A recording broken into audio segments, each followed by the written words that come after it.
চুল পড়ছে এত বেশি মনে হচ্ছে মাথায় আর কিছুই থাকবে না?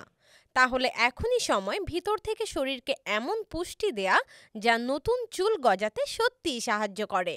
আজকে ভিডিওতে জানবো 6টি দারুণ খাবারের কথা, যেগুলো খাওয়ার উপর আপনার চুলের ভবিষ্যৎ নির্ভর করছে। 1 নম্বরে আছে ডিম। ডিমে আছে প্রচুর প্রোটিন আর বায়োটিন, যা নতুন হেয়ার সেল তৈরি করে এবং চুল গজাতে সহায়তা করে। 2 নম্বরে আছে মিষ্টি আলু।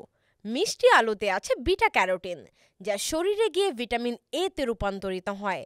ভিটামিন এ স্ক্যাল্পকে হাইড্রেটেড রাখে এবং হেয়ার ফলিকল সক্রিয় করে নতুন চুল গজাতে সাহায্য করে। নাম্বার 3-এ আছে আখরোট। আখরোটে আছে ওমেগা 3 ফ্যাটি অ্যাসিড এবং ভিটামিন ই, যা স্ক্যাল্পের ব্লাড সার্কুলেশন বাড়ায় ও চুলের গোড়া শক্ত করে। নাম্বার 4-এ আছে মাংস। চুল গজাতে দরকার যথেষ্ট আয়রন ও জিঙ্ক, আর তা পাওয়া যায় মুরগির মাংস ও লিন রেড মিট থেকে। আয়রন শরীরে অক্সিজেন সরবরাহ বাড়ায়, ফলে হেয়ার ফলিকলে পুষ্টি পৌঁছে দ্রুত চুল গজাতে সাহায্য করে।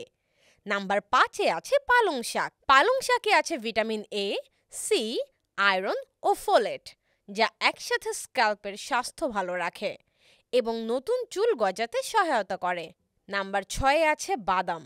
বাদামে আছে ভিটামিন ই, যা চুলের বৃদ্ধিতে গুরুত্বপূর্ণ ভূমিকা রাখে।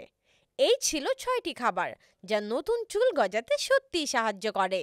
আপনার ডায়েটে যদি এই খাবারগুলো নিয়মিত রাখেন, তবে স্কিন, হেয়ার, নেইল সবকিছুতেই পার্থক্য বুঝতে পারবেন। ভিডিওটা ভালো লাগলে একটা থামস আপ দিন, আর কারো চুল পড়ে যাচ্ছে তার সাথে শেয়ার করতে ভুলবেন না। আর এরকম হেলদি বিউটি টিপস পেতে অবশ্যই সাজগোজের সাথেই থাকুন।